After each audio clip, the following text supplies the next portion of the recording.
hustle, grind, work hard, work harder, work for 12, 14 hours each and every day. You know, that route is not so simple. It's not always easy to put in the hours online. Why? You will feel, what do you talk about? How can you create 5 hours of content each and every single day? What are you going to talk about? Of course, you will run out of ideas.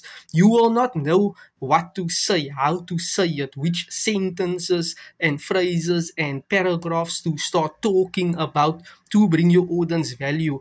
I'm not about the hype of you should grind online and hustle and work hard. I'm all about systems and working smarter. Systems, automation, processes in place so that I can fully be 100% focused on very urgent tasks that can dial the needle closer to generating leads, and that leads converting into paying customers. Like, share, save this video.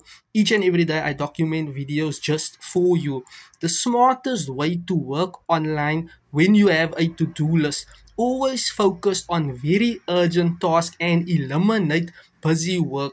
Busy work will get you no results, but very urgent task will drive the needle closer for you to actually get results and to steer the wheel closer into you achieving and accomplishing your business transformation. So always focus on very urgent tasks and eliminate busy work. The Pareto principle: 80% of the work you are doing online will equal to 20% of your results. So focus on that 80% of the activity that drives the needle closer to get results.